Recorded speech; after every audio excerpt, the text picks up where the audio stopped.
নির্বাচন ইস্যু পেছনে ফেলে সামনে তাকাতে চায় যুক্তরাষ্ট্র, বললেন ডোনাল্ড ট্রাম্প।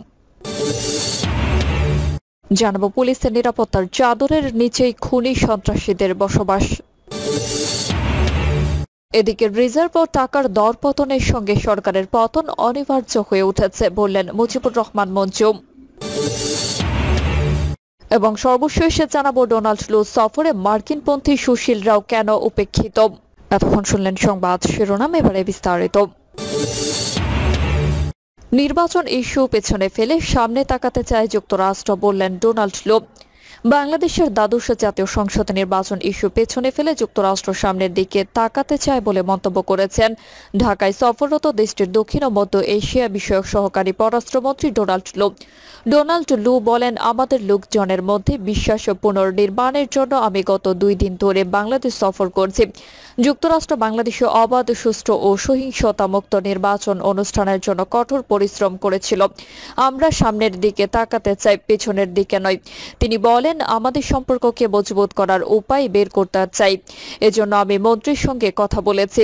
আমাদের দুই দেশের মধ্যে অনেক গুরুত্বপূর্ণ ইস্যু আছে, যেমন ড্রাইভের উপর নিষেধাজ্ঞা, শ্রম আইনের সংস্কার, মানবাধিকার এবং ব্যবসায়িক পরিবেশ সংস্কার।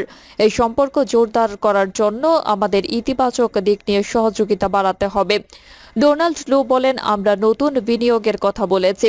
অধিক সংখ্যক বাংলাদেশি শিক্ষার্থীরা যুক্তরাষ্ট্রে পড়াশোনা করবে, এটা নিয়ে আলোচনা করেছি। ক্লিন এনার্জি নিয়ে কথা বলেছি। সর্বশেষ যে বিষয়টি নিয়ে আমি মন্ত্রীর সঙ্গে কথা বলেছি সেটা হলো দুর্নীতির বিরুদ্ধে আমাদের লড়তে হবে। আমরা যেটা করতে পারি সরকারের স্বচ্ছতা, সরকারি কর্মকর্তাদের জবাবদিহিতার মাধ্যমে। আমরা করসীমা বাড়ানোর কথা বলেছি যাতে বাংলাদেশ সেখান থেকে উপকৃত হতে পারে। পুলিশের নিরাপত্তার চাদরের নিচে খুনি সন্ত্রাসীদের বসবাস।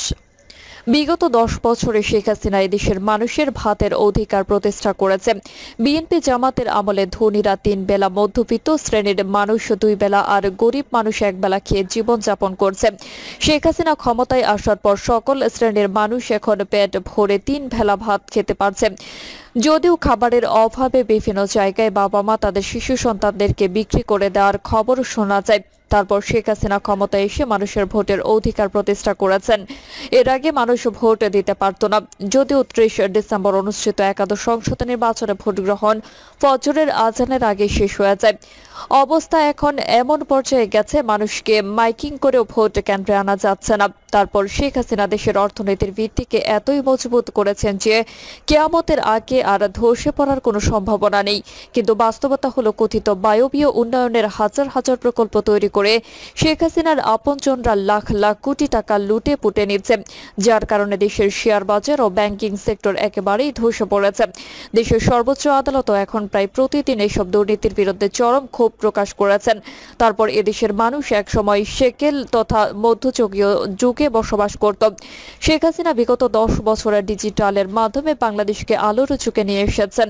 তিনি দেশকে ডিজিটালের এমন আলোয় আলোকিত করেছেন যে ছেলে মেয়েরা এখন গায়ের পোশাক খুলে হাফ প্যান্ট পরে ঘুরে। বিষয়টা হলো, শেখ হাসিনার উন্নয়নের সবকিছু আপনি ভোগ করবেন, কিন্তু শর্ত হলো ঘর থেকে বের হবেন না।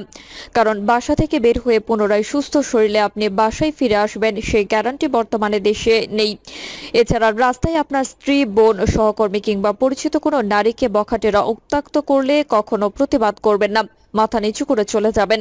আর যদি প্রতিবাদ করেন তাহলে ফলাফল বরগুনার রিফাত ও ঠাকুরগাঁয়ের সঞ্জিদা আক্তারের মতোই হবে। আপনি যদি ক্ষমতাসীন দলের কোনো পর্যায়ে নেতাকর্মী না হন তাহলে পুলিশের কাছে গিয়েও কোনো লাভ হবে না। কারণ বর্তমান পুলিশের নামের পেটুয়া বাহিনীকে আপনার নিরাপত্তার জন্য নিয়োগ দেওয়া হয়নি। তারা নিয়োজিত আছেন ক্ষমতাসীন দলের মাস্তান, গুন্ডা, পান্ডা ও সমাজের চিহ্নিত মাদকসেবী ও সন্ত্রাসীদের রক্ষার জন্য।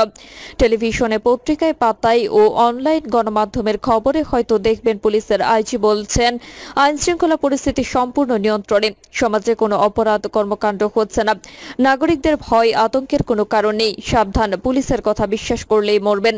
কারণ পুলিশ কখনো আপনার বন্ধু নয়, তারা হলো মাদকসেবী আর সন্ত্রাসীদের রক্ষাকারী। সন্ত্রাসীরা আপনাকে কুপিয়ে হত্যা করলেও পুলিশ এটাকে বলবে বিচ্ছিন্ন ঘটনা। আইন শৃঙ্খলা পরিস্থিতি নিয়ে পুলিশের দাবি যে মিথ্যা, এখন সেটার প্রমাণ দিচ্ছে। বিগত 26 দিনে সারা দেশে 22 নারী পুরুষকে কুপিয়ে হত্যা করেছে সন্ত্রাসীরা। 26 জুন বুধবার রাতে সিরাজগঞ্জের উল্লাপাড়ায় মা ছেলেকে কুপিয়ে ও গলা কেটে হত্যা করেছে দুর্বৃত্তরা। 26 জুন নারায়ণগঞ্জের রূপগঞ্জ উপজেলা ইউপি সদস্য আওয়ামী লীগের নেত্রী বিউটি আক্তার কুট্টিকে কুপিয়ে হত্যা করা হয়েছে।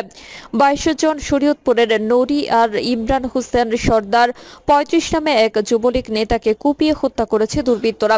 21 জুন রাজশাহীর মোহনপুরে আসমা বেগম 40 নামের এক গৃহবধূকে ধর্ষণের পর কুপিয়ে হত্যা করা হয়। 19 জুন মাদারীপুর সদর উপজেলা নির্বাচনে জয় পাওয়া বিদ্রোহী প্রার্থী সমর্থকদের হাতে আওয়ামী লীগ মনোনীত প্রার্থী সমর্থক ও স্থানীয় ছাত্রলীগ কর্মী এরশাদ মুন্সি নিহত হয়েছেন। কুপিয়ে হত্যার এই পরিসংখ্যান থেকে নিশ্চয়ই আপনি দেশের আইন শৃঙ্খলা পরিস্থিতি সম্পর্কে কিছুটা হলেও ধারণা নিতে পারছেন। আর পুলিশ যে নিরাপত্তার চাদরের কথা বলে সেটাও কিন্তু সত্য। তবে হ্যাঁ, পুলিশ তাদের সেই নিরাপত্তার চাদর দিয়ে মূলত খুনি, মাদকসেবী, সন্ত্রাসী, চোর, ডাকাত, ছিনতাইকারীদের ঢেকে রেখেছে। কথাটা আরো সহজভাবে বলাই, পুলিশের নিরাপত্তার চাদরের নিচে এখন খুনি, সন্ত্রাসী ও মাদকসেবীদের বসবাস। কারণ সত্যিকার অর্থে যদি পুলিশ প্রকৃত অপরাধীদেরকে গ্রেফতার করে আইনের আওতায় এর দৃষ্টান্তমূলক শাস্তি দিত, তাহলে প্রতিদিন এভাবে কেউ কাউকে কুপিয়ে হত্যার দুঃসাহসে দেখাতো না। অপরাধীদেরকে লালন করার কারণেই সামাজিক অপরাধ আজ সীমার বাইরে চলে গেছে। রিজার্ভ ও টাকার দরপতনের সঙ্গে সরকারের পতন অনিবার্য হয়ে উঠেছে বললেন মুজিবুর রহমান মঞ্জু। রিজার্ভের পতন ও টাকার দরপতনের সঙ্গে সঙ্গে সরকারের পতন অনিবার্য হয়ে উঠেছে বলে মন্তব্য করেছেন আমার বাংলাদেশ পার্টির সদস্য সচিব মুজিবুর রহমান মঞ্জু। অর্থনৈতিক অব্যবস্থাপনা, আমদানি রপ্তানির নামে ডলার পাচার ও উচ্চ দ্রব্যমূল্যের জনগণের চরম ভোগান্তির প্রতিবাদে এ ব্রিফিং এর আয়োজন করে এবি পার্টি। মুজিবুর রহমান মঞ্জু বলেন, এই সরকার কম গণতন্ত্র বেশি উন্নয়নের স্লোগান দিয়ে দেশের মানুষ ও বুদ্ধিজীবী মহলকে বোঝাতে চেয়েছে তারা দেশকে সিঙ্গাপুর, থাইল্যান্ডের মতো উন্নত দেশে পরিণত করবেন। তাদের কাছে গণতন্ত্র, মানবাধিকার গুরুত্বপূর্ণ নয়, তথাকথিত উন্নয়ন গুরুত্বপূর্ণ। বিভিন্ন মেগা প্রকল্পের চিত্র তুলে ধরে জনগণকে ধোঁকা দিয়ে নিজেদের সম্পদের পাহাড় করে তুলেছে সরকার দলীয় লোকজন ও কিছু আমলা। প্রকৃতপক্ষে এখন আমরা কি দেখতে পাচ্ছি? দেশের রিজার্ভের পরিমাণ এসে দাঁড়িয়েছে 13 বিলিয়ন ডলারে। যদিও সরকার বলছে এর পরিমাণ 18 বিলিয়ন ডলার, কিন্তু আইএমএফ সহ আন্তর্জাতিক আর্থিক প্রতিষ্ঠানগুলো বলছে ব্যবহারযোগ্য রিজার্ভ রয়েছে 13 বিলিয়ন ডলার। কিন্তু তিনি বলেন, বহু বছর ধরে দেশের ঘাটতি বাজেট দেওয়া হয়েছে, ব্যাংকগুলো লুটপাট হয়েছে। সিপিডি বলেছে 92,000 কোটি টাকা ব্যাংক থেকে লুটপাট হয়েছে 24টি পার্টিকুলার অনিয়মের মাধ্যমে, যা বাংলাদেশের ব্যাংকের গোচরে হয়েছে। খেলাপি ঋণ এখন দাঁড়িয়েছে 60,000 কোটি টাকার উপরে, যা 2008 সালে ছিল 22,000 কোটি টাকা। এই সরকার ক্ষমতায় অবৈধভাবে আঁকড়ে থাকার সুবিধার্থে সরকার চাকরিজীবীদের খুশি রাখতে তাদের বেতন ভাতা বাড়িয়েছে। শত শত কর্মকর্তাকে বসিয়ে রেখে জনগণের টাকায় বেতন দেওয়া হয়েছে, যাদের কোনো কাজ নেই। দলের সদস্য সচিব বলেন, বিদ্যুৎ খাতের লুটপাটের বিষয় তো পৃথিবীতে অনন্য রেকর্ড গড়ার মতো। এইসব অব্যবস্থাপনা ও অনিয়মের মূল কারণেই হচ্ছে একটি অনির্বাচিত দখলদার সরকারের ক্ষমতায় বসে থাকা।